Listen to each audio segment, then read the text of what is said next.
नमस्कार, मी सुदर्शन देवघरे पुन्हा एकदा तुम्हाला सगळ्यांचं स्वागत करतो माझ्या या नव्या व्हिडिओमध्ये। आणि मित्रांनो, सायन्स विथ सुदर्शन या प्लॅटफॉर्मवर YouTube प्लॅटफॉर्मवर तुम्ही हा सध्या व्हिडिओ बघत आहे। मित्रांनो, RRB मध्ये लॅबोरेटरी सुपरिटेंडंट आणि लॅब असिस्टंटच्या पोस्ट निघालेल्या आहे। त्याची डेट जी आहे या 16 तारखेपर्यंत आहे। प्लस त्याचबरोबर येणारी महानगरपालिका त्याच्यामध्ये देखील लॅब टेक्निशियनच्या पोस्ट आहेत, त्यासाठी आपण ही बॅच सुरू केलेली आहे। आणि मित्रांनो, आतापर्यंत मी प्रोटीन, अमिनो ऍसिड्स म्हणजे बायोकेमिस्ट्रीचा जो प्रोटीन चॅप्टर होता त्याला कंप्लीट केलेला आहे। आणि कालपासून हा माझा कार्बोहायड्रेटवरचा दुसरा व्हिडिओ आहे। जर आतापर्यंत तुम्ही माझे टेक्निकलचे व्हिडिओ बघितले नसेल तर एकदम माझ्या चॅनलला व्हिजिट करा। त्याच्यामध्ये माझे जे सर्व व्हिडिओज आहेत ते प्रेझेंट आहे, ते तुम्ही एकदा बघून घ्या। आणि जर ते व्हिडिओ तुम्हाला आवडत असेल तर RRB साठी आणि महानगरपालिकेसाठी तुम्ही बॅच जॉईन करू शकता। माझा व्हॉट्सअप नंबर आहे 9960157852। या व्हॉट्सअपला तुम्ही व्हॉट्सअप करून माझी बॅचही जॉईन करू शकता। प्लस त्याचबरोबर माझ्या व्हॉट्सअप ग्रुपला देखील जॉईन होऊ शकता, ज्यामध्ये या टेक्निकल विषयीची इन्फॉर्मेशन देखील मी टाकलेली आहे। वळूया आजच्या टॉपिककडे, आणि आजचा टॉपिक आहे कार्बोहायड्रेट। मित्रांनो, कालच्या टॉपिकमध्ये आपण कार्बोहायड्रेटचे प्रकार जसं मोनोसॅच्युरेट झालं, ऑलिगोसॅच्युरेट झालं आणि पॉलिसॅच्युरेट झालं याच्याबद्दलची माहिती, थोडक्यात कार्बोहायड्रेटचं डिव्हिजन कशा प्रकारे होतं ते डिटेलमध्ये आपण बघितलं। आणि आजचा जो आपला टॉपिक आहे हा कार्बोहायड्रेटला पुढे समोर घेऊन जायचा आहे। आणि आजचा टॉपिक जो आहे पहिला तो आहे इपिमर। इपिमर काय आहे बघा, दोन कार्बन ऍटम मध्ये एखादे दोन जर मी आता एक्झाम्पल घेतलं ग्लुकोज आणि गॅलॅक्टोजचं, ग्लुकोज आणि गॅलॅक्टोज यांचा फॉर्म्युला जर मी बघितला तो सारखाच आहे, पण एका कार्बनला फक्त त्यांच्यामध्ये असलेले जे दोन मॉलिक्यूल असणार आहे त्यांची काय झाली आहे, ट्विस्टिंग झालेली आहे। सो याची डेफिनेशन बघा, इपिमर टू मोनोसॅच्युरेट्स इपिमर जे आहे हे मोनोसॅच्युरेट मध्येच दिसून येतात। So two monosaccharide differ at a configuration around a single carbon atom, एका सिंगल कार्बनच्या भोवती त्यांचं जे कॉन्फिगरेशन असतं ते अल्टर झालेलं असतं। याला मी एक्झाम्पलच्या माध्यमातून पुन्हा एकदा एक्सप्लेन करतो। याचे एक्झाम्पल आपण बघून घेऊया आधी। एक आहे ग्लुकोज आणि गॅलॅक्टोज। आता जर तुम्ही इथे ग्लुकोजचं स्ट्रक्चर मी इथे काढलेलं आहे, इथे ग्लुकोज लिहिलेलं आहे, हे ग्लुकोजचं स्ट्रक्चर आहे आणि हे गॅलॅक्टोजचं स्ट्रक्चर आहे। बघा, तुम्ही इथे ग्लुकोजचा फॉर्म्युला तुम्हाला माहिती आहे C6H12O6 आणि गॅलॅक्टोजचा फॉर्म्युला देखील तोच आहे C6H12 आणि O6। मग दोघांमध्ये डिफरन्स काय, हे दोघं इपिमर आहे। म्हणजे ग्लुकोज आणि गॅलॅक्टोज ऍट अ C4 वर त्यांच्यामध्ये जे कॉन्फिगरेशन आहे ते अल्टर झालेलं आहे। बघा, हा पहिला कार्बन, दुसरा कार्बन, तिसरा कार्बन आणि चौथा कार्बन, इथे OH जो आहे या साईडला दिलेला आहे। आणि पहिला, दुसरा, तिसरा आणि चौथा या कार्बनला, चौथ्या नंबरच्या कार्बनला गॅलॅक्टोज मध्ये काय झालेलं आहे की O या साईडला आहे। बाकी सर्व फॉर्म्युला जर तुम्ही बघितलं हे सर्व सेम आहे। फक्त प्रॉब्लेम काय आहे की ऍट अ C4 ग्लुकोज आणि गॅलॅक्टोज यांच्या कॉन्फिगरेशन मध्ये प्रॉब्लेम आहे किंवा ते अल्टर झालेलं आहे, आणि या कन्सेप्टला म्हटलं जातं इपिमर। सो इपिमर काय, आता सांगितल्याप्रमाणे की हे दोन मोनोसॅच्युरेट्स आहेत, जसं आपण बघितलं ग्लुकोज आणि galactose are differ at a configuration around a single carbon atom, एका कार्बन भोवती। हा चौथा कार्बन आहे, OH या इथे आहे आणि या गॅलॅक्टोज मध्ये तो या साईडला दिला आहे, तर अल्टर झालेली आहे OH ची साईड। आणि अशा प्रकारे ते बनतात ग्लुकोज आणि गॅलॅक्टोज ऍट C4 एकमेकांचे इपिमर। दुसरं एक्झाम्पल बघायचं झालं तर ग्लुकोज आणि मॅनोज आहे, हे देखील ऍट अ C2 इथे त्यांचं कॉन्फिगरेशन जे आहे ते अल्टर झालेलं आहे। सो तुमच्यासाठी होमवर्क हे आहे की ग्लुकोज आणि मॅनोजचं स्ट्रक्चर तुम्हाला गुगलमध्ये पाहून ते स्ट्रक्चर, जसं मी इथे ग्लुकोज आणि गॅलॅक्टोजचं काढलंय तसंच तुम्हाला ग्लुकोज आणि मॅनोजचं स्ट्रक्चर देखील काढायचं आहे। सो हा एक छोटासा कन्सेप्ट इपिमरचा झाल्यानंतर आता पुढला आपण कन्सेप्ट जो की खूप महत्वाचा आहे तो असा आहे की reducing property of sugar. Reducing प्रॉपर्टीचा अर्थ काय होतो हे समजून घेऊया। कोणते सॅच्युराइड्स, मोनोसॅच्युरेट, डायसॅच्युरेट, हे कोणत्यापैकी हे रिड्युसिंग शुगर आहे, रिड्युसिंग शुगर म्हणजे नेमकं काय हे आता समजून घेऊया। So reducing property of sugar याचा अर्थ असा होतो की रिड्युसिंग शुगर म्हणजे शॉर्टली असं होतं की ज्याच्यामध्ये आपल्याला फ्री अल्डेहाइड आणि कीटोन ग्रुप दिसतात त्यांना आपण काय म्हणतो तर रिड्युसिंग प्रॉपर्टी असं म्हणतो। सो रिड्युसिंग प्रॉपर्टी बद्दल फ्री अल्डेहाइड आणि कीटोन ग्रुप जे असतात त्याला आपण रिड्युसिंग प्रॉपर्टी असं म्हणतो। सगळेच्या सगळे मोनोसॅच्युरेट जे आहे हे मोनोसॅच्युराइड्स आहेत, सगळेच्या सगळे मोनोसॅच्युरेट जे आहे, सगळेच्या सगळे मोनोसॅच्युरेट जे आहे हे काय असतात, रिड्युसिंग शुगर दाखवतात। हा एक महत्वाचा मुद्दा आपल्याला लक्षात ठेवायचा आहे।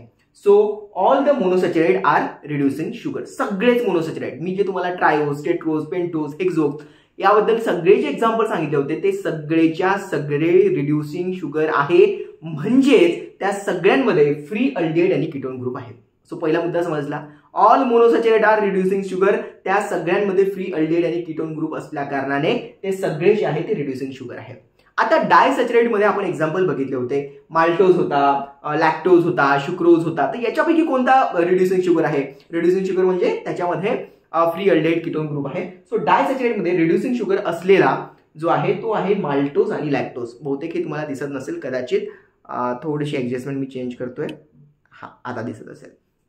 सो रिड्युसिंग शुगर मध्ये जर आपण बघितलं तर डायसॅच्युरेट मध्ये कोण रिड्युसिंग शुगर आहे? माल्टोज आणि लॅक्टोज. माल्टोज आणि लॅक्टोज हे रिड्युसिंग शुगर आहे. आणि नॉन रिड्युसिंग शुगर कोणता आहे? तर तो आहे शुक्रोज आणि ट्रॅहलोज.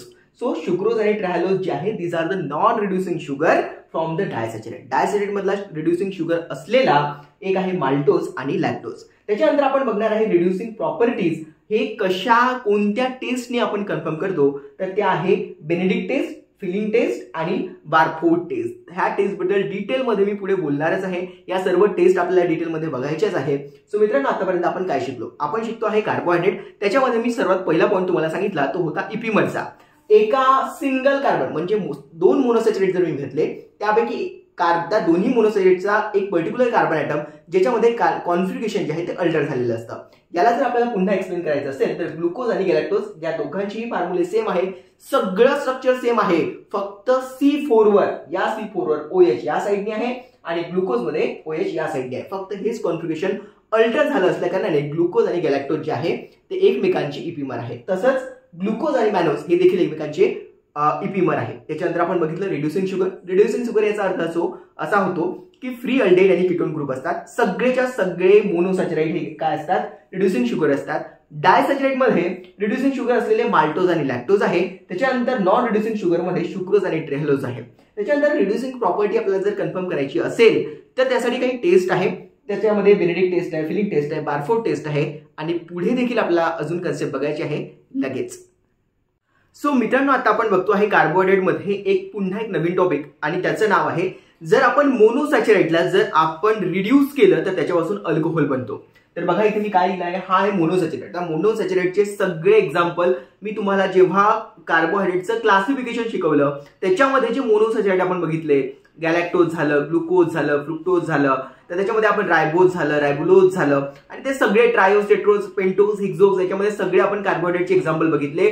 मोनोसॅच्युरेटचे ते सगळे एक्झाम्पल होते. ते सर्वेच्या सर्वे मोनोसॅच्युरेट जे आहे त्याला जर आपण रिड्यूस केलं तर त्याच्यापासून काय बनतो? तर अल्कोहोल बनतो. तर बघा हे खूप महत्वाचं आहे की मोनोसॅच्युरेटचं आपण रिड्युसिंग सबस्टन्स, इथे मी लिहिलं एरो मध्ये खाली रिड्युसिंग सबस्टन्स. कोणता रिड्युसिंग सबस्टन्स? जर सोडियम अमाल्गम सारखे जर रिड्युसिंग सबस्टन्सचा आपण उपयोग केला तर तेव्हा त्याच्यापासून काय बनतो? अल्कोहोल. तर सिंपल फंडा आहे की मोनोसॅच्युरेटला जर तुम्ही रिड्यूस केलं सोडियम अमाल्गम सारख्या काही रिड्युसिंग सबस्टन्स थ्रू तर त्याचं फायनली काय बनतं? तर अल्कोहोल बनतं. आपण एक्झाम्पल्स घेऊ, कोणते कोणते मोनोसॅच्युरेट त्याच्यापासून कोणतं कोणतं अल्कोहोल तयार होणार जेव्हा त्या मोनोसॅच्युरेटला आपण रिड्यूस करणार. तर पहिला आहे ग्लुकोज.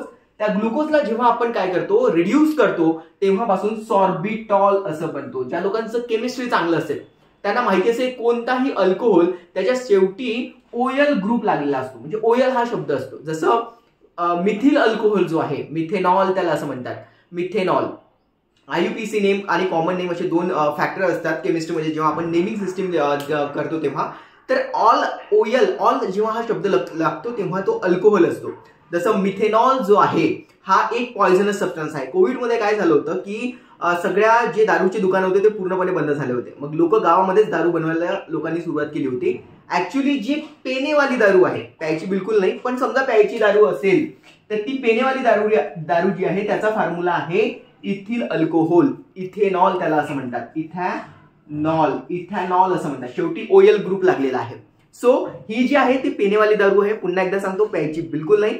पण जेव्हा करोना लागला होता किंवा गावाखेड्यांमध्ये अल्कोहोल बनवण्याची प्रोसेस फर्मंटेशन थ्रू केली जात होती तेव्हा चुकून त्या प्रोसेसमध्ये काही जरी चूक झाली आणि त्याच्यापासून जर इथेनॉल ऐवजी जर मिथेनॉल बनला ज्याचा फॉर्म्युला आहे CH3OH, मिथेनॉल हा देखील एक अल्कोहोल आहे. तर हे पॉइझन आहे. तर तुम्ही ऐकलं असेल की गावात दारूची भट्टी होती आणि खूप लोकांना विषबाधा झाली. त्याचं रिझन हे होतं की इथेनॉलचा जो फॉर्म्युला आहे तो C2H5OH आहे आणि मिथेनॉलचा फॉर्म्युला जे की एक पॉइझन आहे तर त्याचा फॉर्म्युला CH3OH आहे. सो आपण मला सांगायचा मुद्दा हा होता की कोणताही अल्कोहोल जर असेल तर त्याच्या शेवटी जो आहे तो OL ग्रुप लागलेला असतो. सो इथे बघा, ग्लुकोजला जर आपण रिड्यूस केलं त्याच्यापासून सॉर्बिटॉल OL असं म्हणतो. त्याच्यानंतर फ्रुक्टोजला जर आपण रिड्यूस केलं त्याच्यापासून सॉर्बिटॉल प्लस मॅनिटॉल हे 2 अल्कोहोल बनतात. मॅनोजला जर आपण काय केलं, रिड्यूस केलं तर त्याच्यापासून मॅनिटॉल नावाचा अल्कोहोल बनतो. आणि त्याचप्रमाणे गॅलॅक्टोज जो एक मोनोसॅचराइड आहे त्याला जर आपण रिड्यूस केलं युझिंग अ सोडियम अमालगम तर त्याचा शेवटी ड्युसिटॉल हा एक अल्कोहोल ग्रुप बनतो. तर कोणत्या हे महत्वाचे मोनोसॅचराइड्स होते, ग्लुकोज पासून सॉर्बिटॉल, त्याच्यानंतर मॅनोज पासून मॅनिटॉल, त्याच्यानंतर फ्रुक्टोज पासून सॉर्बिटॉल प्लस मॅनिटॉल म्हणजे या दोघांचं कॉम्बिनेशन. तो फ्रुक्टोज सॉर्बिटॉल प्लस मॅनिटॉल या दोघांचं कॉम्बिनेशन आहे. गॅलॅक्टोज जो आहे तो ड्युसिटॉल हे अल्कोहोल त्याच्यापासून बनते. तर हा एक छोटासा कन्सेप्ट आपण बघितला. प्रश्न विचारला जाऊ शकतो की अमिनो मोनोसॅचराइड जे आहे याचं जेव्हा आपण रिड्यूस केल्यानंतर त्याच्यापासून फायनली काय मिळतं, तर त्याचं आन्सर असलं पाहिजे अल्कोहोल. किंवा एक जर आपल्याला असा प्रश्न आला की ग्लुकोजला जर रिड्यूस केलं युझिंग अ रिड्युसिंग सबस्टन्स तर काय मिळतं, तर तो त्याचा आन्सर असणार आहे सॉर्बिटॉल. जर तुम्ही मॅनोजला केलं तर मॅनिटॉल. फ्रुक्टोजला जर तुम्ही रिड्यूस केलं तर त्याच्यापासून 2 प्रकारचे अल्कोहोल मिळतात. एक जो आहे तो सॉर्बिटॉल आणि दुसरा आहे मॅनिटॉल. आणि त्याचप्रमाणे जर आपण गॅलॅक्टोजला रिड्यूस केलं तर त्याच्यापासून आपल्याला ड्युसिटॉल हा कन्सेप्ट हा अल्कोहोल आपल्याला मिळतो. मित्रांनो, कन्सेप्ट थोडे छोटे असले तरी पण खूप महत्वाचे आहे परीक्षेच्या दृष्टिकोनातून. जेव्हा तुम्ही जर कधी बायोकेमिस्ट्रीचे प्रॅक्टिकल केले असतील तर तुम्हाला ओसॅझोन काय असतं, ओसॅझोन फॉर्मेशन काय असतं याच्याबद्दल तुम्ही कदाचित वाचलं असेल. आणि काही लोक जे मला ऍडमिशनसाठी युट्यूबवर पाहून बऱ्याच विद्यार्थ्यांचा फोन येतो तर तेव्हा त्यांचं म्हणणं असते की सर आमचं टेक्निकल शिकून बरेच दिवस झाले त्याच्यामुळे आम्हाला कन्सेप्ट बिलकुल आठवत नाही, आम्हाला त्या टेक्निकल बद्दल काहीच माहिती नाही. चिंता बिलकुल करू नका, आपण बेसिक लेवल पासून तर हायर लेवल पर्यंत सगळ्या गोष्टी घेऊन जाणार आहे. सो आता जो आपला नेक्स्ट टॉपिक आहे तो आहे ओसॅझोन फॉर्मेशन. ओसॅझोन फॉर्मेशन हा एक काय कन्सेप्ट आहे कार्बोहायड्रेट मधला तो देखील आपण बघूया. बघा, फिनिल हायड्रॅझिनला जेव्हा आपण रिड्युसिंग शुगर सोबत टाकतो. आता रिड्युसिंग शुगर कोणते आहे, नॉन रिड्युसिंग शुगर कोणते आहे, मी तुम्हाला आत्ताच सांगितलं आहे. ते सर्व जे रिड्युसिंग शुगर आहे त्या सगळ्या रिड्युसिंग शुगर बद्दल. रिड्युसिंग शुगर म्हणजे काय, त्याच्यामध्ये फ्री अल्डेहाइड आणि कीटोन ग्रुप असतो. रिड्युसिंग शुगर कोणते, नॉन रिड्युसिंग शुगर कोणते यांची लिस्ट देखील मी तुम्हाला दिलेली आहे. सो फिनिल हायड्रॅझिन हे जेव्हा आपण त्या रिड्युसिंग सबस्टन्स मध्ये टाकतो तेव्हा ओसॅझोनचं फॉर्मेशन होतं. काय लक्षात ठेवायचं, ओसॅझोन केव्हा फॉर्म होतं, तर फिनिल हायड्रॅझिनला रिड्युसिंग जे शुगर होतं त्याच्यामध्ये टाकल्यानंतर ओसॅझोन फॉर्मेशन होतं. मग ओसॅझोन म्हणजे नेमकं काय, it is a crystalline derivative of alcohol. अल्कोहोलचा हा क्रिस्टल फॉर्म मधला क्रिस्टल फॉर्म असतो. ओसॅझोन म्हणजे काय, अल्कोहोलचा क्रिस्टल फॉर्म. हा केव्हा बनतो, जेव्हा आपण रिड्युसिंग शुगरला फिनिल हायड्रॅझिन सोबत रिॲक्ट करतो. सो काय केलं मी, फिनिल हायड्रॅझिन घेतलं, ते जे रिड्युसिंग सबस्टन्स होते फ्री अल्डेहाइड आणि कीटोन त्यांचे नावं मी आत्ताच तुम्हाला थोड्या वेळापूर्वी सांगितले होते, ते सर्व आपण जर मिक्स केले एक तर आपल्याला ओसॅझोन मिळतो. ओसॅझोन म्हणजे काय, अल्कोहोलचा क्रिस्टल फॉर्म आपल्याला पाहायला मिळतो. हे तुम्ही मायक्रोस्कोप मध्ये बघू शकता. जर carbon atom involve in the osazone C1 आणि C2 हे जे ओसॅझोन फॉर्मेशन साठी जे लागतात तर कोणत्या नंबरचा कार्बन C1 आणि C2 हे जे कार्बन नंबर असतात, जसं आपण ग्लुकोजचं त्यादिवशी मी तुम्हाला सांगितलं होतं, ग्लुकोज आणि गॅलॅक्टोजच्या फॉर्मेशन मध्ये फक्त एक OH ग्रुप असतो जो इकडे तिकडे अल्टर झालेला असतो. ठीक आहे, तर हे असे 6 कार्बन आपण बघितले होते सिक्वेन्स वाईज. तसं ओसॅझोन फॉर्मेशन मध्ये C1 आणि C2 या 2 कार्बन ऍटमचं इन्व्हॉल्वमेंट असतो. हा एक मुद्दा. पुढे बघा, ग्लुकोज, मॅनोज आणि गॅलॅक्टोज हे सगळेच्या सगळे काय आहे, रिड्युसिंग शुगर आहे. याच्यासोबत या रिड्युसिंग शुगर म्हणजे ग्लुकोज असो, मॅनोज असो, गॅलॅक्टोज असो, या रिड्युसिंग शुगर सोबत जर तुम्ही फिनिल हायड्रॅझिन ऍड केलं तर तुम्हाला ओसॅझोन म्हणजेच अल्कोहोलचा क्रिस्टल फॉर्म मिळतो. मग हा मायक्रोस्कोप मध्ये जर तुम्ही ऑब्झर्व केला तर दिसतो कसा, निडल शेपचे ओसॅझोन दिसतात. निडल शेपचे ओसॅझोन तुम्हाला पाहायला मिळतात, निडल शेपचे. आता याची शेप कशी असते हे मी तुम्हाला ग्रुपमध्ये टाकणार आहे. सो व्हॉट्सअप ग्रुपला निडल शेपचे ओसॅझोन असतात कसे याचा फोटो मी तुम्हाला टाकणार आहे. पुढे बघा, माल्टोज जो आहे, ह्या माल्टोजला आपण एक प्रकारचा माल्टोज रिड्युसिंग शुगर आहे, त्याच्यासोबत जर मी फिनिल हायड्रॅझिन जर ऍड केलं तर मला ओसॅझोन मिळणार आहे. ओसॅझोन म्हणजेच काय, अल्कोहोलची क्रिस्टल फॉर्म. तो जर मी मायक्रोस्कोप मध्ये बघितला तो सनफ्लावर शेपचा, सनफ्लावर शेप म्हणजे हे असा सनफ्लावर शेपचा आपल्याला पाहायला मिळतो. माल्टोजचा जर आपण ओसॅझोन बघितला तर आपल्याला तिथे सनफ्लावर शेपचा क्रिस्टल्स पाहायला मिळतात. तर लॅक्टोजचा पावडर पफ शेपमध्ये, पावडरचा जो पफी फॉर्म असतो त्या फॉर्ममध्ये आपल्याला हे ओसोझोन पाहायला मिळतात. तर स्ट्रक्चर तुम्हाला प्रश्न असा विचारला जाऊ शकतो, ओसोझोन फॉर्मेशनमध्ये कशाचा यूज केला जातो, तर फिनिल हायड्रॅझिनचा यूज केला जातो. पहिला मुद्दा. कोणते कार्बन त्याच्यामध्ये इन्व्हॉल्व असतात, तर C1 आणि C2. दुसरा मुद्दा, ओसोझोन म्हणजे काय, तर अल्कोहोलची क्रिस्टल फॉर्म जे असतात त्याला, हे बघा इथे जर तुम्हाला हे थोडेसे अक्षर लहान वाटत असेल तर मी इथे वाचून दाखवतो तुम्हाला. कधी कधी असं होते की ते कॅमेऱ्याच्या ऍडजस्टमेंटमुळे थोडेसे शब्द लहान होतात, कधी लिहिताना माझी चूक होऊ शकते, पण मी बोलून ते सर्व क्लिअर करून देतो. सो ओसोझोन म्हणजे मी इथे खाली लिहिलेलं आहे क्रिस्टलाइन डेरिव्हेटिव्ह ऑफ अल्कोहोल. ठीक आहे, क्रिस्टलाइन डेरिव्हेटिव्ह ऑफ अल्कोहोल असं मी इथे लिहिलेलं आहे. तर क्रिस्टलाइन डेरिव्हेटिव्ह ऑफ अल्कोहोल म्हणजेच ओसोझोन. कसा फॉर्म होतो, तर फिनिल हायड्रॅझिन सोबत आपल्याला रिड्युसिंग शुगर ऍड करायचा. मग हे रिड्युसिंग शुगर जर मी घेतले ग्लुकोज, मॅनोज, गॅलॅक्टोज, याच्यासोबत जर मी फिनिल हायड्रॅझिन जर ऍड केलं तर मला निडल शेपचं ओसोझोन मायक्रोस्कोप मध्ये पाहायला मिळेल. जर मी फिनिल हायड्रॅझिन सोबत माल्टोज नावाचा रिड्युसिंग शुगर जर ऍड केला तर मला सनफ्लावर शेपचे म्हणजे ओसोझोन फॉर्मेशन आपल्याला पाहायला मिळेल. आणि लॅक्टोज सोबत जर मी तो ऍड करण्याचा प्रयत्न केला, फिनिल हायड्रॅझिन आणि ओसोझोन कसं दिसते हे जर मी बघितलं तर पावडर पफी शेपमध्ये ते आपल्याला पाहायला मिळेल. सो मित्रांनो, याच्यानंतरचा जो व्हिडिओ आहे हा असणार आहे खूप महत्वाचा व्हिडिओ. हा आपण जरी तुम्हाला व्हिडिओ छोटे वाटत असले, याच्यातले लाईव्ह क्लासमध्ये जर मी घेतलं असतं तर याच्यामध्ये जास्त वेळ गेला असता हे सर्व लिहिण्यामध्ये.